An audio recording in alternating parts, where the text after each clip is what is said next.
তারপর ফোন কেটে দিয়ে দরজার সামনে গেলাম। লামিয়া কলিং বেল বাজানোর কিছুক্ষণ পর দরজা খুলে দিল। লিমা দরজা খুলে দিছে।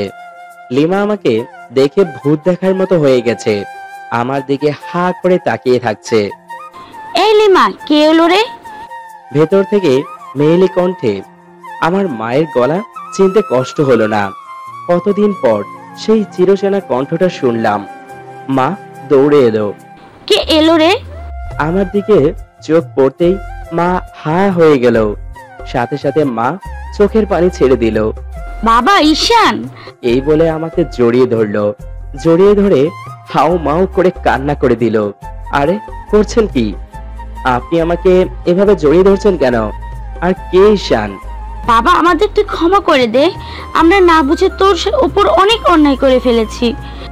কাকে ক্ষমা করতে বলতেছেন? আপনাদের ছেলে ঈশান 2 বছর আগে মারা গেছে। কথাগুলো বলতে আমার কি যে পরিমাণ কষ্ট হচ্ছে সেটা একমাত্র আমি জানি। বাবা, তুই কি চাস আমি মা হয়ে তোর পাও ধরি? না মা, তোমার জায়গা এখানে। এই বলে মাকে বুকে জড়িয়ে ধরে কান্না করে দিলাম। আমি নিজেকে আর শক্ত রাখতে পারলাম না। মা ছেলে হাউমাউ করে কান্না করতেছি। আমাদের বাইরে দাঁড় করিয়ে রাখবে নাকি? হ্যাঁ হ্যাঁ, তোমরা ভিতরে এসো। সবাই ভিতরে ঢুকতে যাব এমন সময় এ কি, আমি পা নাড়াতে পারছি না কেন? মনে হলো কিসের সাথে আঁকড়ে আছে। নিচের দিকে তাকিয়ে দেখলাম লিমা আমার পা ধরে বসে আছে। এ কি, আপনি আমার পা এভাবে ধরে আছেন কেন? আমাকে তুমি মাফ করে দাও। আমি রাগের বশে এসব করে ফেলেছি। এরকম হবে কখনো ভাবিনি। আমি চুপ করে আছি। বাবা, ওকে মাফ করে দে। ও আমাদের সব সত্যি কথা বলেছে। ও প্রতিদিন আমাদের কাছে এসে কান্না করে। কিসের মাপ? ও কি ফিরিয়ে দিতে পারবে আমার চলে যাওয়া 2টা বছর? তাহলে আমি তাকে ক্ষমা করব। এই বলে আমার পাটা জোর করে ছাড়িয়ে নিলাম। বাবা, মেয়েটাকে ক্ষমা করে দিলে পারতি। আরেকবার যদি এই কথা বলো তাহলে আমি এক্ষুনি চলে যাব। আর আমার কাছ থেকে ক্ষমা চেয়ে সময় নষ্ট না করে বিয়ের প্রিপারেশন নিতে বলো।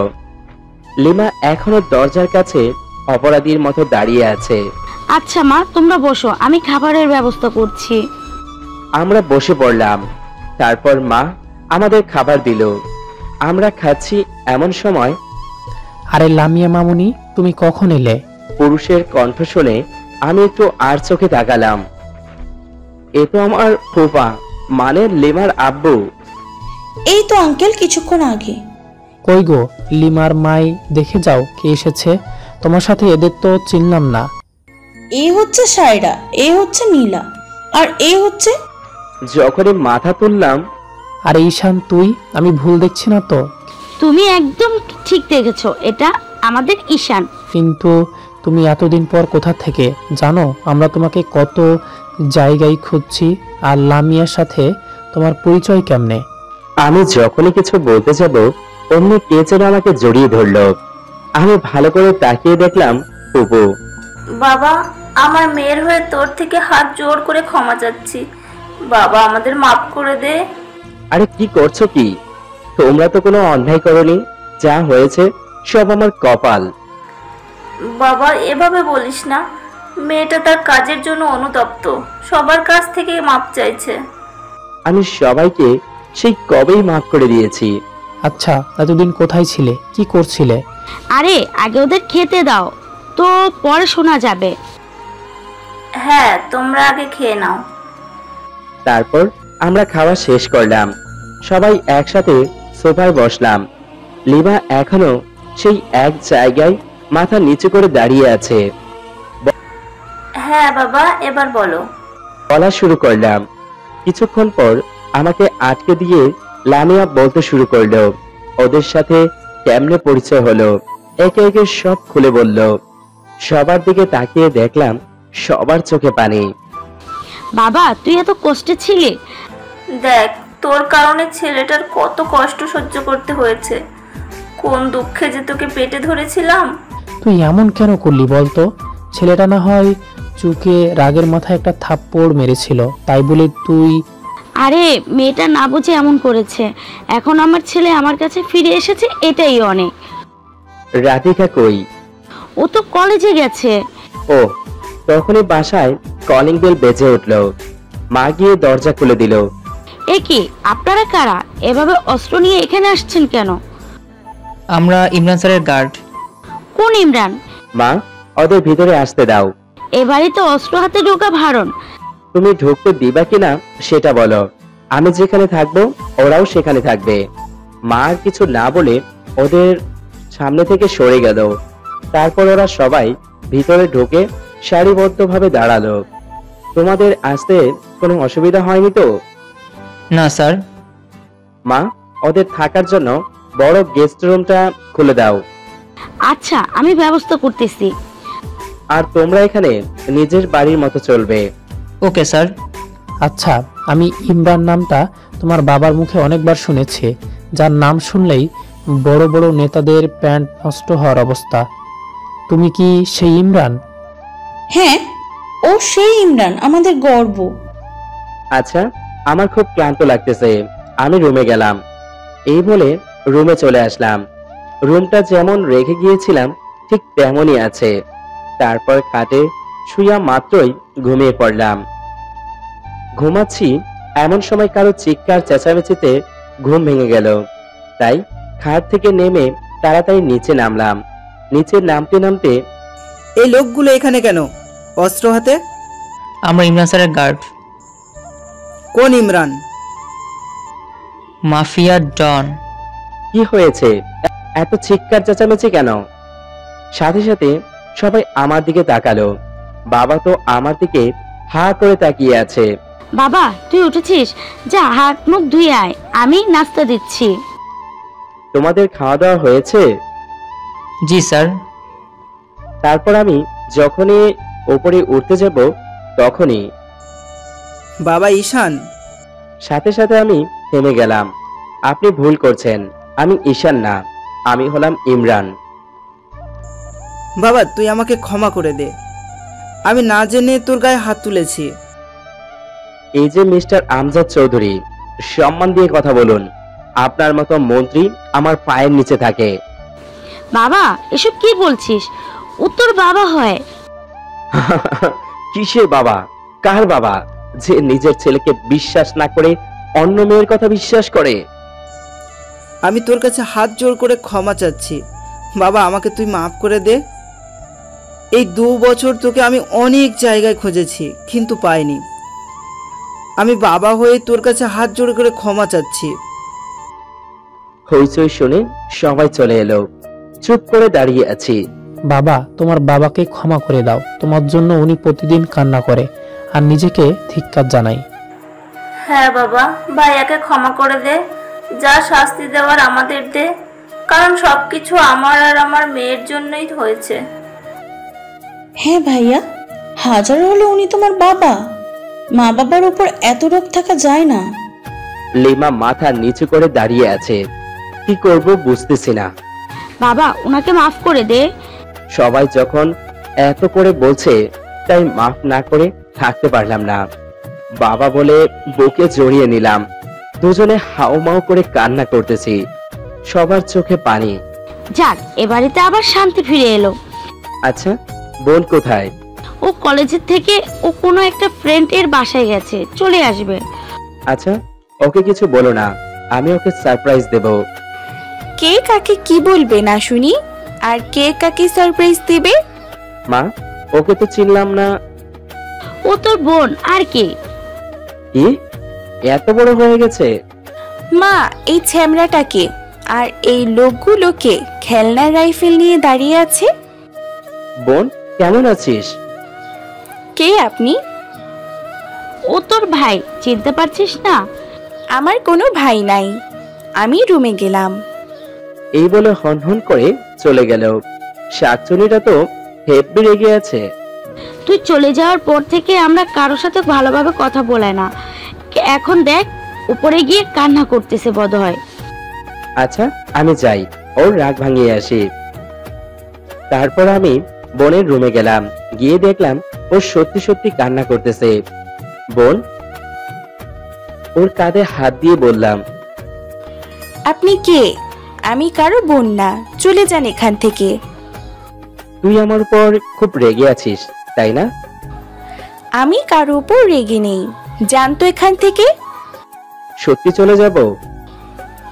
হ্যাঁ। ওকে যাচ্ছি, তবে বলে রাখছি এইবার গেলে আর কখনো আসবো না। দেখি লাইনে আসে কিনা। এই বলে যখনই দরজার দিকে পা বাড়াবো অমনি ও এসে আমাকে পেছন থেকে জড়িয়ে ধরলো। আরে যদি যাস তাহলে তোর খবর আছে। না রে বোন, তোকে ছেড়ে আর কোথাও যাব না। তুই কি আমার কথা একবারও মনে পড়েনি? সবার উপর রাগ করে চলে গেলি। তোদের কথা খুব মনে পড়েছে। আরে যদি যাস তখন দেখবি, গন্ডার কোথাকার। বোনকে পেয়ে এই বোনদের ভুলে গেলে? তাকিয়ে দেখলাম লামিয়া, সাইরা, নীলা। না রে, তোদের কিভাবে ভুলি? আয় ভিতরে আয়। ভাইয়া ওদের তো চিনলাম না। ওরাও আমার বোন, আমার দুঃখের দিনে ওরাই আমার পাশে ছিল। তোর বোন মানে আমার বোন। তা আপুরা কেমন আছো? ভালো, তুমি কেমন আছো? ভালো। আচ্ছা এই সহজ সরল ছেলেটা তো স্মার্ট হলো কেমনে? তারপর আমরা সবাই নিচে গেলাম, সবাই একসাথে বসে নাস্তা করলাম। সবাইকে পেয়ে খুব ভালো লাগছে। মাঝরাতে ঘুমাচ্ছি এমন সময় আমার পায়ে পানি অনুভব করলাম, আর কে যেন পা ধরে কান্না করতেছে। একটু নড়ে ওঠার সাথে সাথে কে যেন আমার রুম থেকে দৌড়ে বেরিয়ে গেল। অন্ধকার হওয়ায় ভালো করে দেখতে পাইনি। আমি তো মহা চিন্তায় পড়ে গেলাম, কে হতে পারে। সব চিন্তা এক সাইডে রেখে আবার ঘুমিয়ে পড়লাম। পরের দিন কারো ধাক্কাধাক্কি যে ঘুম ভেঙে গেল। চোখ খুলে দেখলাম বোন। কি হয়েছে, এভাবে ধাক্কাচ্ছিস কেন? কি হয়েছে মানে?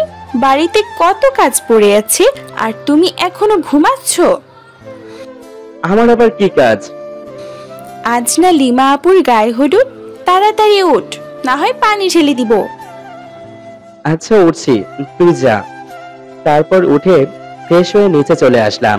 নাস্তা শেষ করে সোফায় গিয়ে বসলাম। বাবা, আজ মেয়েটার গায়ে হলুদ, কালকে শ্বশুর বাড়ি থেকে চলে যাবে। তো কোনো সিন ক্রিয়েট করিস না বাবা, হাসি খুশি থাক। আমি এই ডাইনিটার বিয়েতে থাকতে পারবো না, আমি আজই চলে যাব। বাবা এমন করিস না, মেয়েটা না বুঝে এমন করেছে। আর তুই ফুপি শুনলে কতটা কষ্ট পাবে ভেবে দেখেছিস? তাই আমি বলছি একটু মানিয়ে নে। দেখতে দেখতে সন্ধ্যা হয়ে গেল। আস্তে আস্তে সব মেহমান আসতে শুরু করলো। বাড়িতে একটা বিয়ের আমেজ এসে গেছে। আমার ইচ্ছা না থাকা সত্ত্বেও রেডি হয়ে নিচে নামলাম। মেহমানদের আপ্যায়ন করতে লাগলাম। অবশেষে অনুষ্ঠান শুরু হলো। সব মেয়েরা হলুদ শাড়ি পরেছে। লিমাকে খুব সুন্দর লাগছে, কিন্তু দেখে মনে হচ্ছে ওর মন খারাপ। তাতে আমার কি? একে একে সবাই ওকে হলুদ লাগাচ্ছে। আমি এক জায়গায় বসে বসে জুস খাচ্ছি। হঠাৎ মায়ের ডাক পড়লো। আমি মায়ের কাছে গেলাম। হ্যাঁ মা, বলো। সবাই হলুদ লাগাচ্ছে, যা তুইও লাগিয়ে আয় হলুদ। মায়ের দিকে একটা রাগী লুক নিয়ে তাকালাম। দেখ বাবা, সবকিছু লাগাইছে, এখন যদি তুই না লাগাস সবাই কি ভাববে বলতো? আমি লিমার দিকে তাকিয়ে দেখলাম আমার দিকে করুণ চোখে তাকিয়ে আছে। আচ্ছা যাচ্ছি, এই বলে হলুদের বাটি নিয়ে স্টেজের দিকে গেলাম। আমাকে যেতে দেখে লিমার মুখে হাসি ফুটে উঠল। আমি ওর কাছে গিয়ে অন্যদিকে তাকিয়ে হলুদ লাগিয়ে সোজা আমার রুমে চলে আসলাম। রুমে শুয়ে আছি। কিছুক্ষণ পর রাধিকা আসলো। তুই এভাবে চলে এলি কেন? এমনি ভালো লাগছে না, অনুষ্ঠান শেষ। হ্যাঁ, তোকে আপু ডাকতেছে। আচ্ছা চল।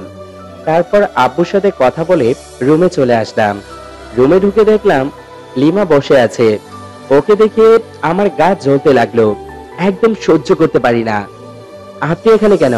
কি চাই? কি হলো, চুপ করে আছেন কেন? কিছু বলার থাকলে বলুন, নইলে এখান থেকে যান, আমি ঘুমাবো। তোমার সাথে কথা আছে। না বলে এত ঢং করছেন কেন? তাড়াতাড়ি বলে বিদায় হন। আমি আর কিছু না বলে কান্না করতে করতে দৌড়ে চলে গেল। আমি তো কিছুই বুঝলাম না কি বলতে এসেছিল, আবার চলেই বা গেল কেন।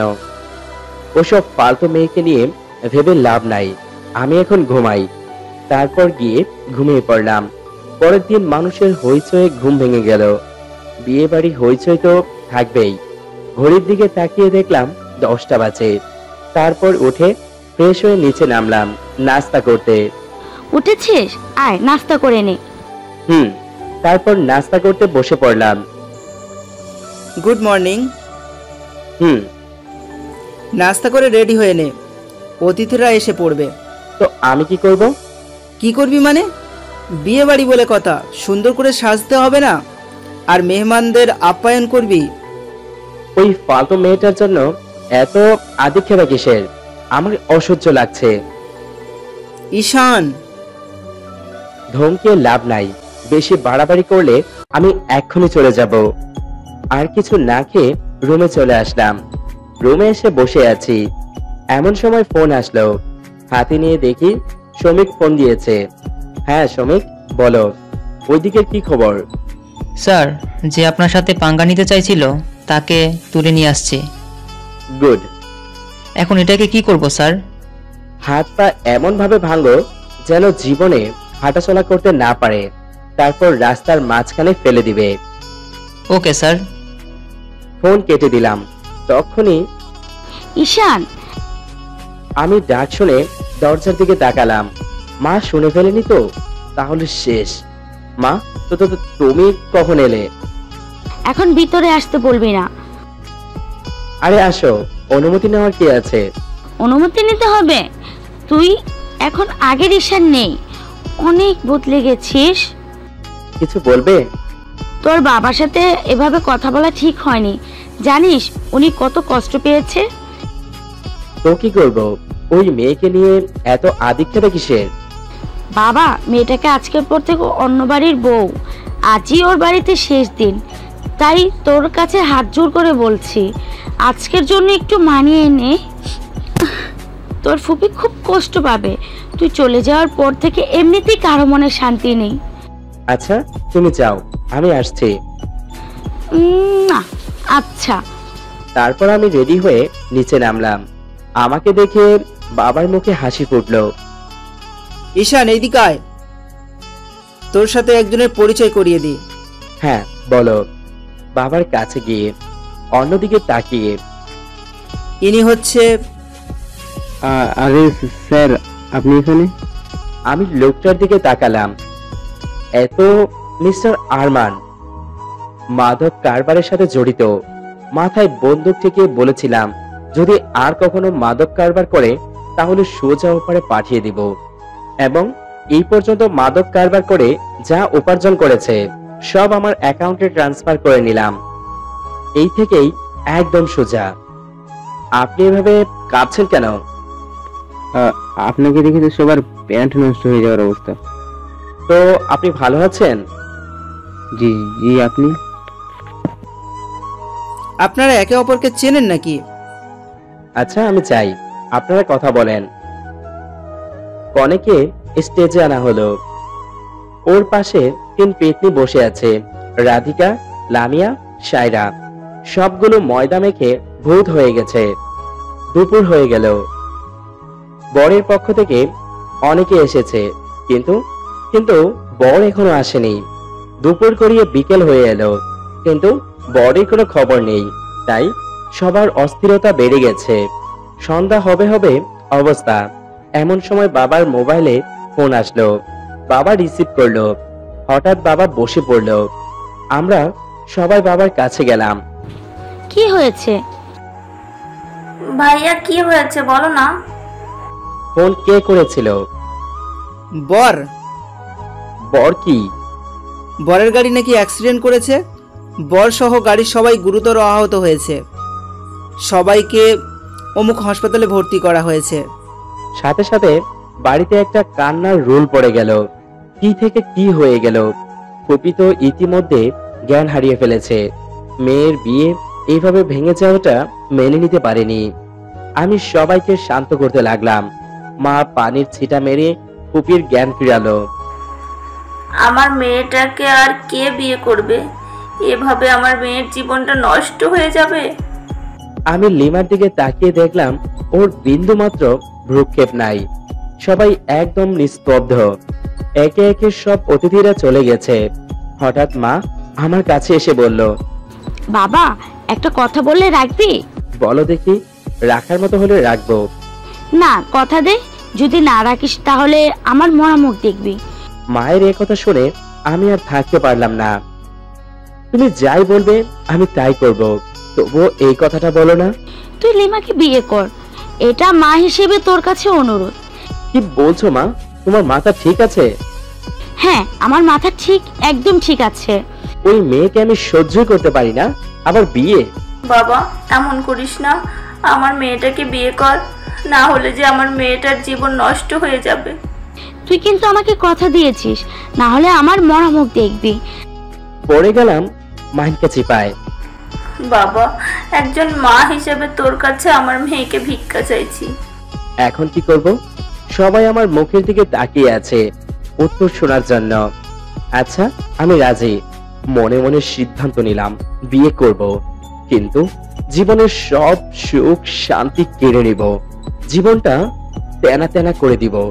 সব প্রতিশোধ একে একে তুলব। আমি জানতাম তুই আমার কথা ফেলবি না। বাবা, তোর কাছে আমরা ঋণী হয়ে গেলাম। সবার মুখে হাসির ঝলক। আজকেই ওদের বিয়ে হবে। মীরার আব্বু কাজে নিয়ে এসো। লিমার আব্বু কাজে আনতে গেল। আমি লিমার দিকে আরেকবার তাকালাম। দেখি ডাইনির হাসির ছাপ দেখা যাচ্ছে।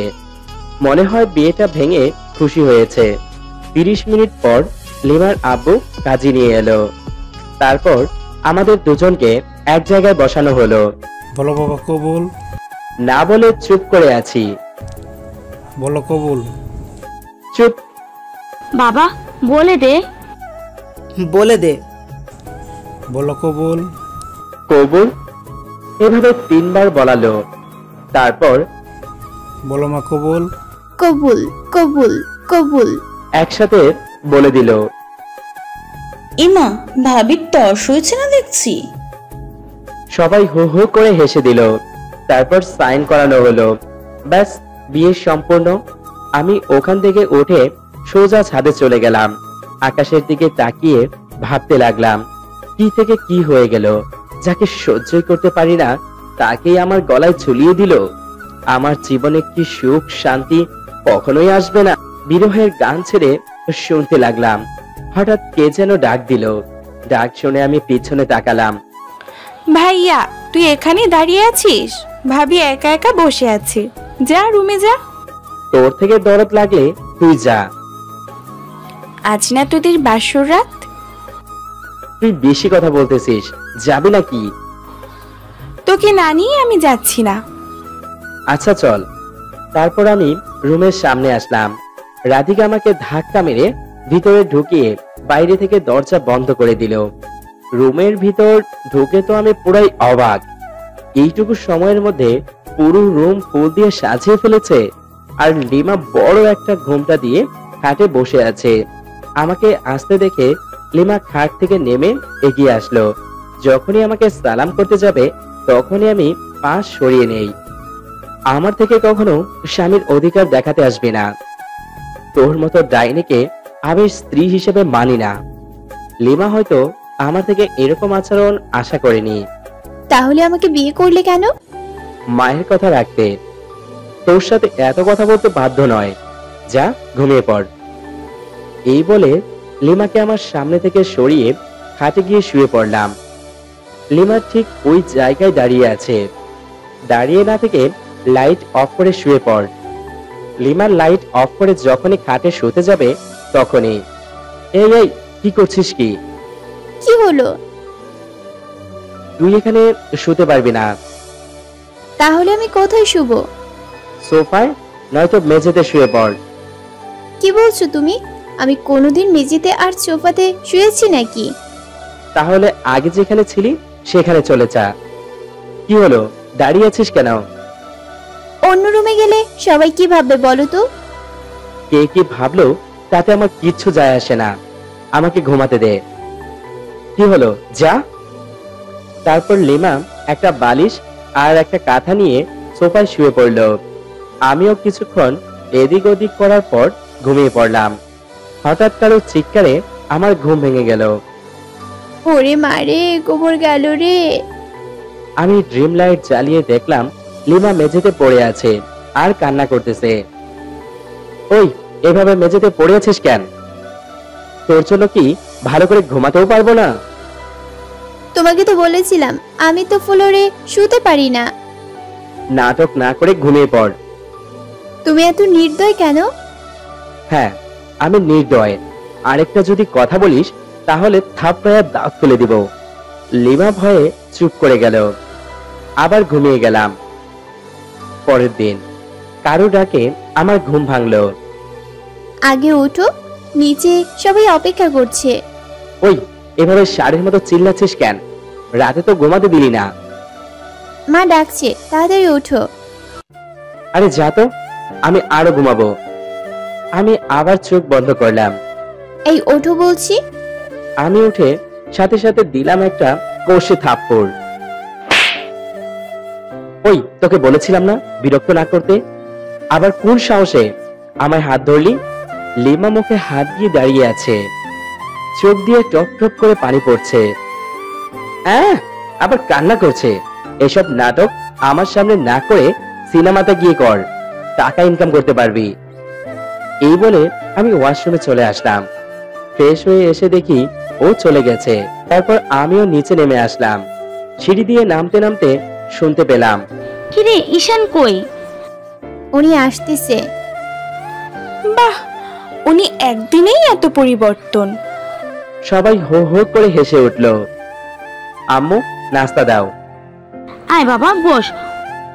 তারপর আমি চেয়ার টেনে বসে পড়লাম। বৌমা, ওকে নাস্তা দাও। মা। হ্যাঁ মা, দিচ্ছি। আমার প্লেটে নাস্তা তুলে দিল। অনিচ্ছা সত্ত্বেও সবাইকে খুশি করার জন্য খাওয়া শুরু করলাম। তুমিও বসে পড়ো। না মা, আগে আপনারা খেয়ে নিন, তারপর আমি বসবো। আরে বসো তো। বিআইন সাহেব, আপনি কিছু বলেন। মা, বসে পড়, লজ্জা পেতে হবে না। ওদের জোরাজুরিতে লিমা আমার পাশে বসে পড়ল। আমি সাথে সাথে উঠে পড়লাম। আমার খাওয়া হয়ে গেছে। আমি উপরে গেলাম। আরে কিছুই তো খেলি না। আমার পেট ভরে গেছে। মা হয়তো বুঝতে পারলো আমি এখনো লিমাকে মেনে নেইনি। ফুপির মুখ কালো হয়ে গেল। আমি সোজা রুমে চলে আসলাম। এসে শুয়ে থাকলাম। কিছুক্ষণ পর লিমা আসলো, হাতে খাবারের থালা। তুমি এভাবে না খেয়ে চলে এলে কেন? নাও, খেয়ে নাও। এত আদিক্ষেতা দেখাতে হবে না, যা সামনে থেকে। তুমি আমার সাথে এমন করো কেন? আমাকে কি মাফ করা যায় না? মাপ তোকে কোনোদিনও না। তারপর আমি বাসার বাইরে চলে আসলাম। সাথে গার্ডরাও আছে। উদ্দেশ্য ঘোরাঘুরি। সামনের গাড়িতে আমি, পিছনের গাড়িতে গার্ড। কতদিন পর নিজ শহরে ঘুরে বেড়াচ্ছি। মনটা ফ্রেশ হয়ে গেল। ঘুরতে ঘুরতে খুব খিদে পাইছে, তাই সবাই একটা রেস্টুরেন্টে গিয়ে খেয়ে নিলাম। এভাবে সন্ধ্যা পর্যন্ত ঘোরাঘুরি করে বাসায় চলে আসলাম। এতক্ষণ কোথায় গিয়েছিলি? ঘুরতে গিয়েছিলাম। ঘরের নতুন বউ রেখে ঘুরছিস? বউ বউ বলে কান ঝালাপালা করে দিও না তো। এই বলে রুমে চলে আসলাম। লিমা আমাকে দেখে উঠে দাঁড়ালো। এতক্ষণ কোথায় ছিলে? সেটা কি তোকে বলতে? আমাকে বলবে না তো কাকে বলবে? কেন তোকে বলবো কেন? কারণ আমি তোমার বিয়ে করা বউ। তোকে বউ হিসেবে মানি না। তারপর ওয়াশরুমে গিয়ে ফ্রেশ হয়ে এলাম। এসে দেখলাম লামিয়ারা গল্প করতেছে লিমার সাথে। ওই তো ভাইয়া এসে গেছে। কি ভাইয়া, বউ পেয়ে তো বোনেদের ভুলে গেলে? বউকে ভুলে যাব, তবু তোদের ভুলবো না। ওই গন্ডার, বউকে ভুলে যাবি মানে? আরে এখানে তো আমাদের বাড়ির পেতনিটাও আছে দেখতেছি। ওই পেতনি বলবি না। ওদের সাথে গল্প করতে করতে খাবারের টাইম হয়ে গেল। লিমা মুখ কালো করে বসেছিল, একটা কথাও বলেনি। তারপর খাবার খেয়ে রুমে চলে আসলাম। ঘুমানোর সময় ঘটলো আরেক বিপত্তি। আমি খাটে শোবার আগে লিমা আগে খাট দখল করে নিয়েছে। ওই মেয়ে, তুই এখানে কেন? ঘুমাবো। যা সোফায় যা। না, আজ আমি এখানে ঘুমাবো। তুমিও আমার পাশে ঘুমিয়ে পড়ো। তোর সাথে ঘুমাবো? কোনো মানেই হয় না। তাহলে সবাই ঘুমাও। ভালোই ভালোই বলছি, সোফায় যা, নইলে। না, যাব না। যাবি না তো? না। সাথে সাথে ওকে টেনে তুলে দিলাম, কষে এক থাপ্পড়। ভালোই ভালোই বলেছি, শুনিস নাই। এখন যাবি নাকি আরেকটা খাবি? ও ভয় পেয়ে সোফায় চলে গেল। তারপর লাইট বন্ধ করে শুয়ে পড়লাম। ওদিকে উনি কান্না করে সোফার গদি ভিজিয়ে ফেলেছে। পড়লে করুক, আমার কি, আমি বরং ঘুমাই। তারপর আর কিছু না ভেবে ঘুমিয়ে পড়লাম। এভাবে 5 দিন চলে গেল। লিমা অনেকবার আমার কাছে আসতে চেষ্টা করেছে, কিন্তু আমি সেই সুযোগই দেই নেই। প্রতিদিন 2টা করে থাপ্পড় না মারলে আমার হাত চুলকায়। প্রতিশোধের আগুন জ্বলছে। তাই সিদ্ধান্ত নিলাম ওকে সহ ঢাকা নিয়ে যাব। এখানে মা বাবার সামনে কিছু বলতে পারছি না। ঢাকায় নিয়ে গিয়ে একে একে সব প্রতিশোধ তুলব। একদিন নাস্তার টেবিলে এমন সময়, আমরা কালকেই ঢাকা চলে যাব। কেন বাবা? অনেক কাজ পড়ে আছে। না, আমি তোমাকে কোথাও যেতে দেব না। আমার ছেলে আমার কাছে থাকবে। তোকে ছাড়া এতদিন অনেক কষ্টে ছিলাম, তোকে আর যেতে দিচ্ছি না। প্লিজ বোঝার চেষ্টা করো। খুব মাসে একবার এসে তোমাদের দেখে যাব। আর আমার দেখাশোনা করার জন্য তো তোমার বৌমা আছে। লিমার দিকে তাকিয়ে মুচকে হাসি দিয়ে বললাম। আমার কথা শুনে লিমা আমার দিকে হা করে তাকিয়ে আছে। বাবা, তুই ওসব সন্ত্রাসী ছেড়ে দে, তোর জন্য আমার ভয় হয়। না মা, এটা আমি ছাড়তে পারবো না। আমি দেশের ভালোর জন্যই করতেছি। দেশের আবর্জনা পরিষ্কার করছি, এটা আমি ছাড়তে পারবো না। আমার ছেলের ক্ষতি করবে এমন বাপের সন্তান এখনো জন্ম নেয়নি। ও মাফিয়া ডন ইমরান। বৌমা, আমার ছেলেটাকে দেখে রাখিস। হ্যাঁ মা, আমার অবস্থা কি করবে কে জানে। লামিয়া, তোরা তোদের ব্যাগ গুছিয়ে নিস, আমরা কাল সকালেই রওনা দিব। ওকে, আমাদের সাথে রাধিকাকেও নিয়ে যাই। না, ও গেলে মা বাবা একা হয়ে যাবে। ভাইয়া, আমি তোকে কোথাও যেতে দেব না। বোন, বোঝার চেষ্টা কর। আমি তো প্রতি মাসে এসে তোকে দেখে যাব। তারপর নাস্তা করে রুমে চলে গেলাম। পরদিন সকালে সবার থেকে বিদায় নিয়ে বেরিয়ে পড়লাম। লিমার সে কি কান্না, মা বাবাকে ছেড়ে যাচ্ছে বলে। সামনের গাড়িতে আমরা আর পিছনের গাড়িতে গার্ড। গাড়িতে বসে বসে ভাবতেছি কিভাবে ওকে শাস্তি দেওয়া যায়। বিকেলের দিকে আমরা ঢাকায় পৌঁছে গেলাম। লামিয়াদের ওদের বাসায় নামিয়ে দিয়ে আমরা বাসায় চলে আসলাম। লিমা তো বাসা দেখে হা হয়ে গেছে। এত সুন্দর তোমার বাসা? ওই, আমাকে আপনি করে বলবি। ফ্রেশ হয়ে আমার জন্য রান্না কর, খিদে পাইছে। তোমার টুকু, আপনার রুম কোন দিকে? আমার রুম দিয়ে তুই কি করবি? আমি কাপড় চোপড়গুলো রাখবো। আর থাকবো কোথায়? এখানে রুম যেটাতে খুশি সেটাতে থাকবি। আমার রুমে তোর জায়গা নাই। এই বলে আমি রুমে চলে আসলাম। আমার পিছে পিছে লিমাও চলে আসলো। তুই আমার পিছে পিছে কি করছিস? আমার না একা থাকতে ভয় করে, কোনোদিন থাকি নাই তো। তোমার রুমে একটু জায়গা দিবা? সোফায় থাকতে দিলেই হবে। ওকে, আর বেশি কথা না বলে আমার জন্য রান্না করতে যা। এই বলে ওয়াশরুমে চলে গেল। ফ্রেশ হয়ে রান্না করতে চলে গেল। তারপর আমি ফ্রেশ হতে গেলাম। ফ্রেশ হয়ে এসে দেখি মোবাইল বাজতেছে। হাতে নিয়ে দেখলাম মা ফোন করেছে, তাই সাথে সাথে রিসিভ করলাম। হ্যাঁ মা, বলো। বাবা, ঠিক মতো পৌঁছেছিস তো? হ্যাঁ মা, তুমি একদম চিন্তা করো না। হ্যাঁ, বৌমাকে কোনো কষ্ট দিস না, ওর সব সময় খেয়াল রাখবি। হ্যাঁ। তারপর মা ফোন কেটে দিল। আমি খাটে বসে বসে গেম খেলতেছি, এমন সময় লিমা এলো। এই খেতে এসো। ওই ছেমরি, তোকে কয়বার বলতে হবে? আমাকে আপনি করে বলবি। সরি। হুম, রান্না হয়ে গেছে, খেতে আসেন। চল। তারপর ডাইনিং টেবিলে আসলাম, এসে বসে পড়লাম। লিমা খাবার বেড়ে দিল, আমি খাওয়া শুরু করলাম।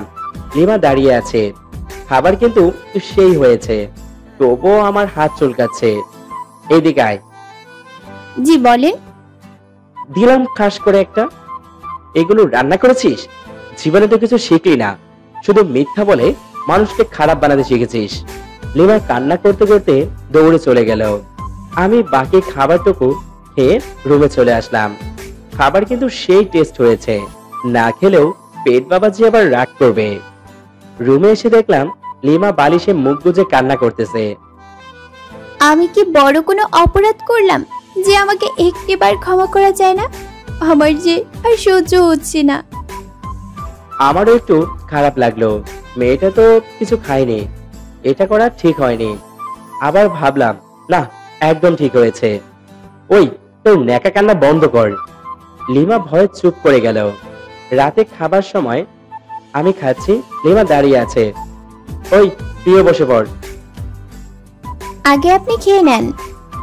বসতে বলছি বসবি। খাবার শেষ করে রুমে চলে আসলাম, ফোন হাতে নিছি, অমনি শ্রমিকের কল। হ্যাঁ বলো।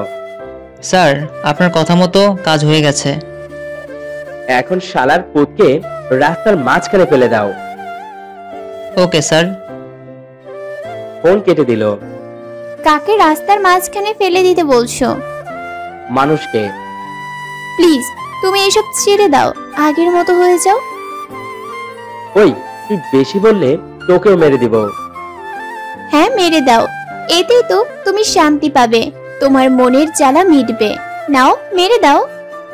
কিছু না বলে ছাদে চলে আসলাম। এভাবে কিছুদিন চলে গেল। এতদিনে লিমার প্রতি আমিও কিছুটা দুর্বল হয়ে পড়েছি, কিন্তু মনের মধ্যে রাগটা এখনো আছে, তাই কাছে ঘেঁষতে দেই না।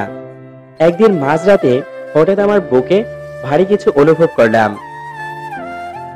আমি চোখ না খুলেই হাত ঝাড়া মারলাম, সাথে সাথে কারো চিৎকার শুনতে পেলাম। আমি তাড়াতাড়ি উঠে রুমের লাইট জ্বালিয়ে দেখলাম লিমা খাটের কোণায় মাথা দিয়ে বসে আছে।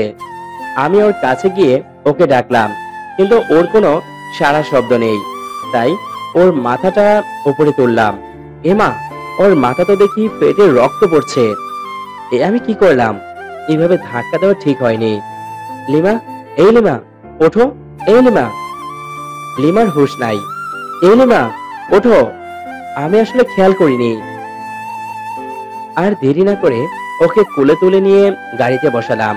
ফুল স্পিডে গাড়ি চালিয়ে হাসপাতালে চলে আসলাম। তারপর ওকে আবার কোলে নিয়ে হাসপাতালের ভিতরে ঢুকলাম। কয়েকজন ডাক্তার আর নার্স বসেছিল, ওরা আমাকে দেখে দাঁড়িয়ে গেলেন। আরে স্যার, আপনি এত রাতে? এখন কথা বলার সময় নেই, আগে আমার স্ত্রীকে ঠিক করে দেন।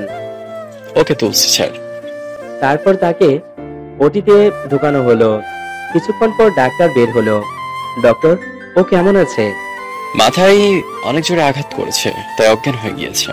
আমি ঘুমের ওষুধ দিয়ে দিয়েছি, কাল সকালে ঘুম থেকে উঠবে। আমি কি ভিতরে যেতে পারি? হ্যাঁ। তারপর আমি ভিতরে ঢুকলাম। ভিতরে ঢুকে দেখলাম লিমা ঘুমিয়ে আছে।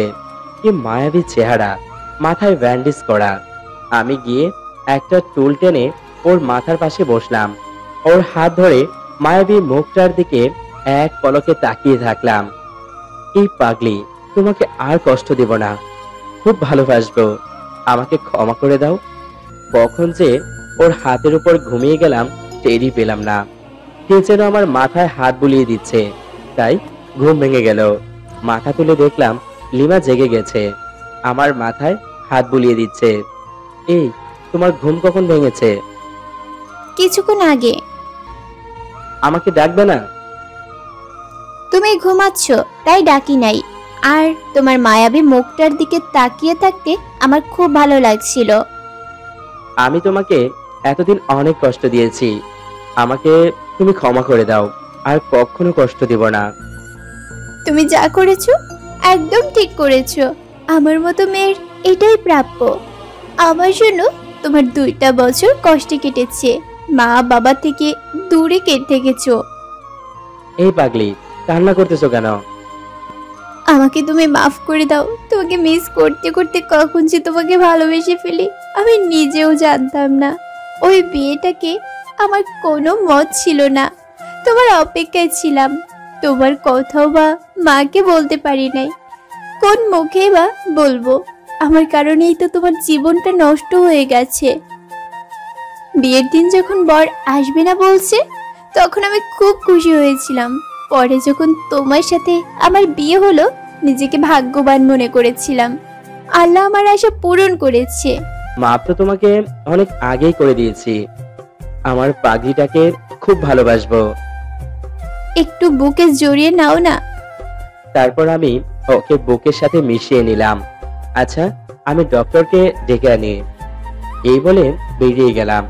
কিছুক্ষণ পর ডাক্তারকে সাথে নিয়ে ঢুকলাম। ওনাকে চাইলে আজকে নিয়ে যেতে পারবেন। ধন্যবাদ ডাক্তার। ডক্টর চলে গেল। আমি গিয়ে আবার ওর পাশে বসলাম। ওর মাথায় হাত বুলিয়ে দিতে লাগলাম। কিছুক্ষণ পর নার্স আসলো। সবটা খাইয়ে দেন। হ্যাঁ, দিন আমায়। আমার হাতে দিয়ে চলে গেল। আমি ওকে খাইয়ে দিচ্ছি আর ও ছোট বাচ্চাদের মতো খাচ্ছে। বিকেলে ওকে বাসায় নিয়ে আসলাম। বাসায় এসে ওকে খাটে শুইয়ে দিয়ে আমি নিচে চলে গেলাম ওর জন্য খাবার রান্না করতে। কোনো রকম রান্না করে বাসনে করে নিয়ে আসলাম। তারপর ওকে ডেকে খাইয়ে ওষুধ খাইয়ে দিলাম। তারপর শুইয়ে দিয়ে মাথায় হাত বুলিয়ে দিতে লাগলাম। পাগলিটা ঘুমিয়ে গেছে, তাই আমি একটু বাইরে বের হলাম। সন্ধ্যায় বাসায় আসলাম। আসার সময় আমাদের জন্য রাতের খাবার নিয়ে আসলাম। রুমে এসে দেখি ও জেগে গেছে। তুমি কোথায় গিয়েছিলে? একটু বাইরে গেলাম। ও, এখন কেমন লাগছে? খুব ভালো। এভাবে ওর সাথে খুনসুটি করতে করতে খাবারের টাইম হয়ে গেল। দুজনে খেয়ে নিলাম। তারপর ওকে বুকে নিয়ে ঘুমিয়ে পড়লাম। এভাবে সুখের শান্তিতে আমার দিন কাটতে লাগলো। পাগলিটা সত্যি আমাকে খুব ভালোবাসে। একদিন বিকেলে রেডি হয়ে নিচে ডাইনিং রুমে বসে আছি, কিন্তু একটারও আসার কোনো নামই নেই। মেয়েরা সাজতে বসলেই হয়, আর ওঠার কোনো নাম নেই। এত আটা ময়দা কেমনে মাখে? 30 মিনিট পর 3 পেতনি আসলো, কিন্তু আমার বউটারে দেখতে পাচ্ছি না কেন। তোদের ময়দা মাখা হয়েছে? ময়দা মেখে তো ময়দার গোডাউন হয়ে গেছিস। এই ছ্যামরা, এগুলোকে ময়দা বলে না, মেকআপের ময়দা বলিস? লিমা কোথায়? সাজতে এতক্ষণ লাগে? এই তো আমার হয়ে গেছে। সিঁড়ির দিকে তাকাতেই আমি তো হা হয়ে গেলাম। কালো শাড়ি, কপালে ছোট্ট টিপ, সবকিছু ম্যাচিং করা। উফ, যা লাগছে না! এক পলকে তাকিয়ে আছি হা করে। হঠাৎ কারো ধাক্কায় আমার ধ্যান ভাঙলো। ভাইয়া, এভাবে তাকিও না, ভাবি লজ্জা পাচ্ছে। আমিও হালকা লজ্জা পেয়ে মাথা নিচু করে ফেললাম। লিমা মাথা নিচু করে মুচকে মুচকে হাসছে। এবার যাওয়া যাক, দেরি হয়ে যাচ্ছে। তারপর আমরা সবাই গাড়িতে গিয়ে বসলাম। আমি গাড়ি চালাচ্ছি, লিমা আমার পাশে। পিছনে 3 পেতনি বক বক করেই যাচ্ছে। কোথায় যাবি ঘুরতে? কোনো একটা পার্কে চল। তারপর পার্কে চলে আসলাম। টিকিট কেটে ভিতরে প্রবেশ করলাম। পার্কে অনেকক্ষণ ঘোরাঘুরি করে একটা রেস্টুরেন্টে ঢুকলাম। যে যার মতো করে অর্ডার দিল। খাওয়া দাওয়া শেষ করে আরো কিছুক্ষণ ঘুরে রাত 9টায় বাসায় চলে আসলাম। এসে খুব ক্লান্ত লাগতেছে, তাই শুয়ে পড়লাম। কিছুক্ষণ পর পাগলিটাও আমার বুকের উপর শুয়ে পড়ল। দুজনে ঘুমিয়ে পড়লাম। মা বাবা বোন সবার সাথে খুব সুখে দিন কাটতে লাগলো। আজ মনটা ভীষণ খারাপ, কারণ আজ মা বাবা সবাই চলে যাবে। লিমা মাকে জড়িয়ে ধরে সে কি কান্না। বৌমাকে দেখে রাখিস। তারপর সবাইকে বিদায় দিলাম। এভাবে আমার দিন কাটতে লাগলো। হঠাৎ একদিন লিমা বলল, এই, আমি তোমার পিস্তলটা একটু দেখতে পারি? ওর এমন কথায় আমি কিছুটা অবাক হলাম। তুমি না এটা দেখে ভয় পাও? এখন আমার হাতে একটু দাও দেখি। তারপর আমি ওর হাতে দিলাম। ও কাঁপা কাঁপা হাতে এটা নিল। এরকম হালকা জিনিসকে আমি ভয় পেয়ে আসছিলাম। ওর আজ কি হলো কে জানে। এখন দিয়ে দাও। আরে এরকম করতেছো কেন? একটু ভালো করে দেখি। ছোট বাচ্চারা নতুন খেলনা পেয়ে যেরকম করে সেরকম করছে। আচ্ছা, আমাকে এটা চালানো শিখাবে? কি বলছো এসব? তুমি এটা চালানো শিখে কি করবে? এমনি লিখবো আর কি। না, তোমার শিখতে হবে না। তুমি ইউটিউব থেকে ভালো রান্নার টিপস দেখে রান্না করা শিখো, এতেই হবে। আমিও তোমার সাথে কাজ করতে চাই। বাড়ির বউদের এসব মানায় না, আর আমি চাই না আমার মতো এসবে জড়াও। আমি মিসেস গ্যাংস্টার হতে চাই। ওর কথায় বারবার অবাক হচ্ছি। তোমার মাথা ঠিক আছে? হ্যাঁ। তোমাকে মিসেস রান্নাঘরের মালিক বানাই দিলাম। আমার মতো জীবন নিয়ে তোমাকে খেলতে দিব না। মরতে হলে একসাথে মরবো, বাঁচতে হলে একসাথে বাঁচবো। আচ্ছা, তুমি হঠাৎ এইসব বলার কারণ? আমি এখনকার মেয়েদের নিরাপত্তা নিশ্চিত করতে চাই।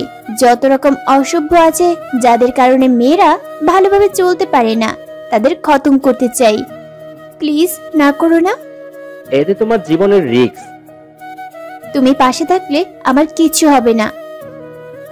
আমি তোমাকে লক্ষ্মী বউ হিসেবে দেখতে চাই, এসবে না। আমি কথা দিচ্ছি লক্ষ্মী বউ হয়ে থাকবো। প্লিজ না করো না। আমার মন সায় দিচ্ছে না। তোমার কিছু হলে আমি কি নিয়ে বাঁচবো? যতক্ষণ তুমি আছো ততক্ষণ কেউ আমার কিছু করতে পারবে না। আচ্ছা, আগে তোমাকে ফাইট করা শিখতে হবে। এটা কি হলো? বুঝো নাই? আরেকটি দিব? তুমি তো দিছো, এখন আমি দেই। পরদিন ওকে আস্তানায় নিয়ে গেলাম। ওর ট্রেনিং শুরু আজ থেকে। প্রথমে ওকে ফাইটিং শেখানো হলো, তারপর আস্তে আস্তে অস্ত্র চালানো, বাইক চালানো থেকে শুরু করে সব শেখানো হলো। একদিন বিকেলে গাড়ি নিয়ে আসতেছি, হঠাৎ রাস্তার ধারে চোখ পড়লো। একটা মেয়ে কয়েকটা ছেলেকে উত্তম মাধ্যম দিচ্ছে। সবাই দাঁড়িয়ে দাঁড়িয়ে দেখতেছে। আমি গাড়ির সাইড করে একটু এগিয়ে গেলাম। মেয়েটার কাছে গিয়ে আমি তো অবাক। আরে, এ তো লিমা। ট্রেনিং নিয়েই অ্যাকশন শুরু করে দিল। লিমা কোনো হুঁশ নাই, পিটিয়ে যাচ্ছে। লিমা সাথে সাথে আমার দিকে তাকালো। কি হয়েছে? এদের এভাবে কেলাচ্ছ কেন? আজ মেরেই ফেলবো। ছেলেগুলো আমাকে দেখে আরো ভয়ে কুকড়ে গেল। স্যার, আমাদের মাফ করে দিন। লিমা, হয়েছে, এবার থামো। ওকে থামালাম। কি হয়েছে বলো? এই অসভ্যগুলো এই মেয়েটাকে ডিস্টার্ব করতেছে আর খারাপ ভাষায় কথা বলতেছে। আপনারা এদের প্রশ্রয় দেন কেন? আপনাদের কারণেই এরকম অসভ্যগুলো পার পেয়ে যাচ্ছে। এতগুলো মানুষ এই কয়েকটা অসভ্যকে ভয় পাচ্ছেন। আপনারা কেমন মানুষ? সবাই মাথা নিচু করে দাঁড়িয়ে আছে। বোন, তোমাকে আর কেউ কিছু বললে আমাকে বলবে।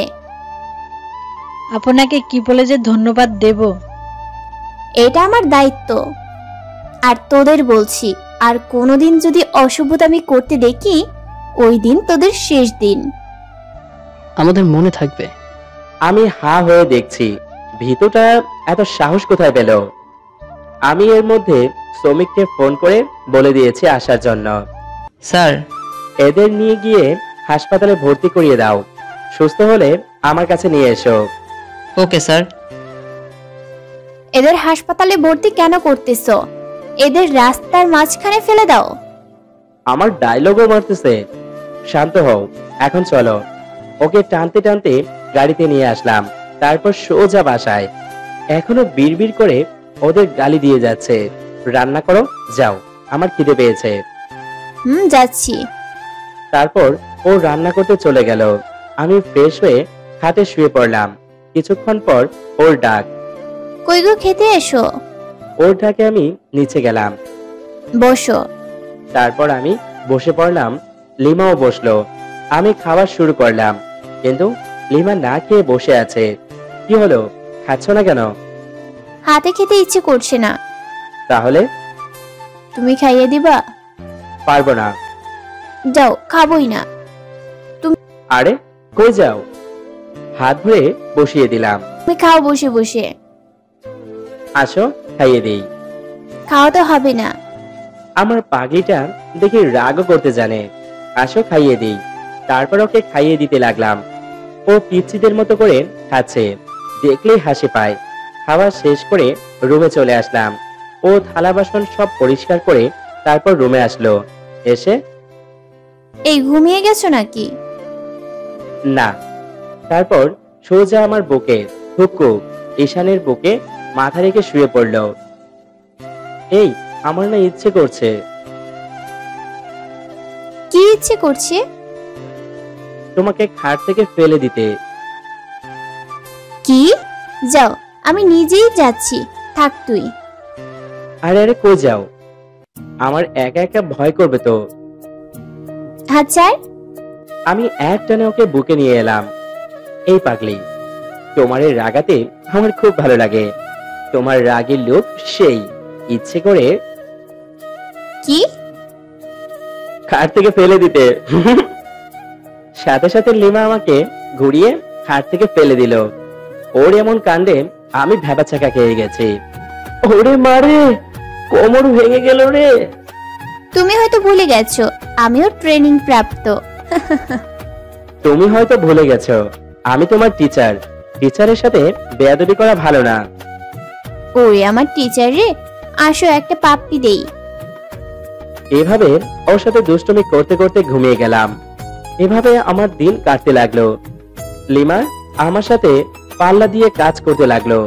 এদিকে সংসার সামলিয়ে অন্যদিকে আমার সাথে কাজ করে। মেয়েটাকে যত দেখছি ততই অবাক হচ্ছি। ওকে এখন সবাই মিসেস ইমরান বলে চেনে। আরেকটা ভয়ের নাম। এর মধ্যেই আমি একটা শিল্প প্রতিষ্ঠান খুলেছি। বেকার লোকদের কর্মসংস্থানের ব্যবস্থা।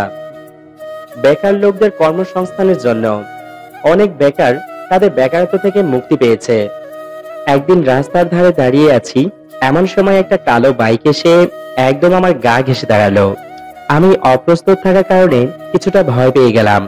বাইকে কালো জ্যাকেট আর হেলমেট পরা একজন বসে আছে। এই হালারপুত, গাড়ি চালাতে না জানলে চালাস কেন? কানের নিচে একটা দিব। আমাকে চিনিস? চুপ করে আছে, হেলমেটটা পরা তাই চেহারা দেখা যাচ্ছে না। ওই চুপ করে আছিস কেন? সোজা ওপরে পাঠিয়ে দিব। যখনই হেলমেটটা খুললো আমি তো আকাশ থেকে পড়লাম। এত লিমা, ওকে এভাবে দেখবো ভাবতে পারিনি। কে কাকে উপরে পাঠাবে শুনি? তুমি এভাবে কেন? কেন, তোমার পছন্দ হয়নি? দেখতে তো ছেলেদের মতো লাগতেছে। বাইকটা কেমন বলো? ভালো। কোথায় পেলে? একটা ইয়াবা বিক্রেতার থেকে কেড়ে নিয়েছি। এটা দিয়ে ইয়াবা বিক্রি করতেছে, তাই। দেখে তো বেশ দামি মনে হচ্ছে। তোমাকে নিয়ে ঘুরতে পারবো। এখন কথা না বলে উঠে পড়ো। আমার গাড়ি কে নিয়ে যাবে? শ্রমিক বা অন্য কাউকে এসে নিয়ে যেতে বলো। তারপর ফোন করে গাড়ি নিয়ে যেতে বললাম। তারপর বাইকে বসে পড়লাম। শক্ত করে লিমাকে জড়িয়ে ধরলাম। এই এভাবে ধরেছো কেন? পড়ে যাব তো। ওহ ঢং। তারপর বাইক স্টার্ট দিল। যত এগোচ্ছে তত স্পিড বাড়িয়ে দিচ্ছে। আমিও সেই সুযোগে আরো জোরে জড়িয়ে ধরছি। ব্যাপারটা বেশ ইন্টারেস্টিং। বউ বাইক চালাচ্ছে, জামাই পিছনে বসে আছে। তারপর বাসায় চলে আসলাম। দূর, সময়টা তাড়াতাড়ি শেষ হয়ে গেল। ইস, আরো জড়িয়ে ধরতে ইচ্ছে হচ্ছে তাই না? চলো আরেকটু ঘুরে আসি। তা বললে হবে না। তারপর আমি সোজা রুমে চলে আসলাম। তারপর ফ্রেশ হয়ে নিলাম। তারপর লিমা ফ্রেশ হতে গেল। আমি চোখ বন্ধ করে শুয়ে আছি। কি গো, ঘুমিয়ে গেছো? আমি সাথে সাথে চোখ খুললাম। লিমার দিকে তাকিয়ে আমি তো হা হয়ে গেলাম। কিছুক্ষণ আগে ছিল কালো প্যান্ট, কালো জ্যাকেট, আর এখন পরেছে নীল শাড়ি। উফ, যা লাগছে না বলে বোঝাতে পারবো না। কি হলো? তোমাকে একদম বাজে লাগছে। কি বলো? আচ্ছা, তাহলে চেঞ্জ করে আসি। আরে কই যাও? আমি তো মজা করে বললাম। তুমি তো বললা সুন্দর লাগতেছে না। এমা, আমার বউটা দেখতেছি রাগ করেছে, আসো একটু আদর করে দেই। হয়েছে, ঢং দেখাতে হবে না, আমি গেলাম। কোথায়? রান্না করতে হবে না? না খেয়ে থাকবে নাকি? শুধু মিষ্টি খাওয়ালে হবে? ফ্রিজে তো মিষ্টি নাই। আরে ওই মিষ্টি না। তাহলে? ওর ঠোঁটের দিকে ইশারা করলাম। ইস, একদম পাবে না। জোর করে নিব, এই বলে ওর কোমরে জড়িয়ে ধরলাম। দেখো, ভালো হবে না বলে দিলাম। খাবার পরে দেখবো, আগে মিষ্টি খাই। এই, তোমার ফোন বাজছে। সাথে সাথে ওকে ছেড়ে দিলাম। ছাড়া পেয়ে দিল এক দৌড়। আমাকে বোকা বানাইছে তাহলে। তারপর মনের দুঃখে খাটের উপর বসে পড়লাম। অনেকক্ষণ পর ডাক পড়লো, কই গো, খেতে এসো। তারপর আমি নিচে গেলাম। তারপর চেয়ার টেনে বসে পড়লাম। আমি চুপচাপ খাওয়া শুরু করলাম। আজকেও লিমা না খেয়ে বসে আছে। কি হলো, খাচ্ছ না কেন? চুপ করে আছে? কি হলো, কথা বলছো না কেন? চুপ। ও বুঝছি, বউ আমার হাত ছাড়া খাবে না। তুই খা, গন্ডার কোথাকার। আসো, আর রাগ করো না, খাইয়ে দিই। তারপর আমি ওকে খাইয়ে দিচ্ছি, ও আমাকে খাইয়ে দিচ্ছে। খাওয়া শেষ করে রুমে চলে আসলাম। এসে শুয়ে পড়লাম। কিছুক্ষণ পর লিমা এসে আমার বুকের উপর শুয়ে পড়লো। এই শোনো না। বলো। চলো না বাড়ি থেকে ঘুরে আসি, মা বাবাকে দেখতে ইচ্ছে হচ্ছে। এখন? এখন যেতে কে বলেছে? কাল অথবা পরশু যাব। আচ্ছা, মিসেস পেতনি। পেতনি জামাই। পরের দিন সকাল সকাল বেরিয়ে পড়লাম বাড়ির উদ্দেশ্যে। লিমা গাড়ির জানালা দিয়ে বাইরের প্রকৃতি উপভোগ করছে। আমি এক ধ্যানে ওর দিকে তাকিয়ে আছি। আমার দিকে একটু তাকানো যায় না বুঝি? আপনার মতো ভূতের দিকে তাকানোর কি আছে? তাকাতে হবে না, মিছে মিছে রাগ করলাম। তারপর আমি বাইরের দিকে তাকিয়ে থাকলাম। এই বাবু রাব্বু, রাগ করছো? আমি চুপ করে আছি। এই বাবু রাব্বু। চুপ। ওই, কথা বলবি নাকি পিস্তল দিয়ে তোর মাথা ফুটো করে দিব? আমার ডায়লগ আমাকেই বলতেছে। চুপ করে আছি। আমি কিন্তু এখন কান্না করব। আমি তবুও চুপ করে আছি। সত্যি সত্যি কান্না করব। চুপ। তারপর লিমা ছোট বাচ্চাদের মতো ভ্যা ভ্যা করে কান্না করতে লাগলো। এই কান্না করতেছো কেন? তুমি কথা বলছো না কেন? আমি বাইরের প্রকৃতি উপভোগ করছি আর কি। লিমা কান্না করেই যাচ্ছে। আরে কান্না থামাও। কান্না ইজ কন্টিনিউইং। বউ চকলেট খাবে? তারপর গাড়ি একটা দোকানের সামনে দাঁড় করিয়ে ওকে চকলেট নিয়ে দিলাম। ও চকলেট পেয়ে কি যে খুশি। ছোট বাচ্চারা যেভাবে খায় সেভাবেই খাচ্ছে। অনেকক্ষণ পর গাড়ি বাড়ির সামনে এসে থামলো। গাড়ির আওয়াজ শুনে সবাই বেরিয়ে এলো। বাবা, আসতে কোনো সমস্যা হয়নি তো? না মা, কেমন আছো? এতক্ষণ ভালো ছিলাম না, এখন ভালো থাকবো। বৌমা, কেমন আছো? হ্যাঁ মা, ভালো। তুমি কেমন আছো? একে একে সবার সাথে কথা বলে ভিতর ঢুকলাম। তারপর রুমে গিয়ে কাপড় চোপড় চেঞ্জ করে নিলাম। খাওয়া দাওয়া করে সবার সাথে গল্প করতে লাগলাম। বোনের সাথে তো দুষ্টুমি আছেই। এভাবে 2-3 দিন কেটে গেল। রাতে শুয়ে আছি, এমন সময়। এই শুনো। বলো। আমার না লাগবে। কি লাগবে? শাড়ি, গয়না, কসমেটিক্স? দূর, এসব না। তাহলে? আমার না জুনিয়র গ্যাংস্টার লাগবে। আশ্রম থেকে একটা এনে দিবনি। কি বললি? আবার বলতো। বলেছিলাম কি জুনিয়র গ্যাংস্টার এখনই লাগবে? হ্যাঁ, মা বলেছে। তাহলে আর কি, চলো।